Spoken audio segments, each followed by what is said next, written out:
when you talk about the Syrian people and what the Syrian people want, how can you quantify that? Do you have any independent surveys where you can actually document that? And secondly, you talk about the corporate media, the Western media, the lies, and all of this. Could you explain what you think might be the agenda from us in the Western media, and why we should lie, why the international organizations on the ground should lie, why we shouldn't believe all these absolutely documentable facts that we see from the ground, these hospitals being bombed, these civilians who are talking about the atrocities that they have been experiencing. How can you justify calling all of us liars? Sure. Thank you. I mean, there are certainly honest journalists amongst the very compromised establishment media.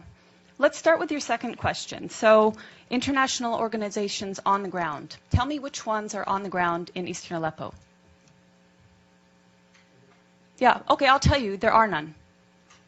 There are none. These organizations are relying on the Syrian Observatory for Human Rights, which is based in Coventry, UK, and which is one man. They're relying on compromised groups like the White Helmets, which, let's talk about the White Helmets. The White Helmets were founded in 2013 by a British ex-military officer. They have been funded to the tune of $100 million by the US, UK, and Europe, and other states.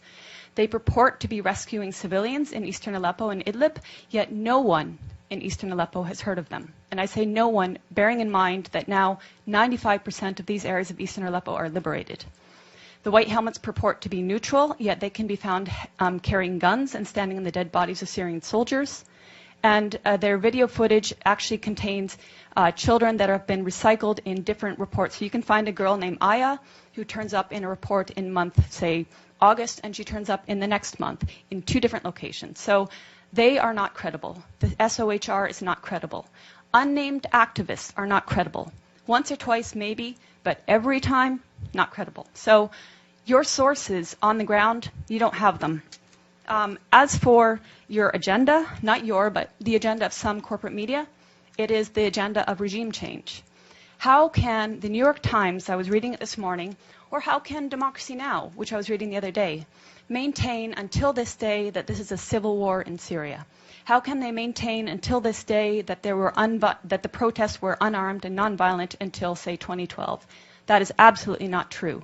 How can they maintain that the Syrian government is attacking civilians in Aleppo when every person that's coming out of these areas occupied by terrorists is saying the opposite? How do I quantify the support of the Syrian people?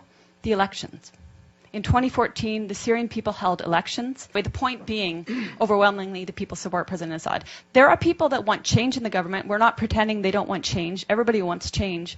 But in terms of support of the government, the point is they don't see President Assad as the problem. They see the problem as terrorism. They see elements of problems in the system that they have there, but President Assad they don't see as the problem. They actually overwhelmingly support him. So I'm basing it on their choice in their leader, and I'm basing it on my interactions with people in Syria.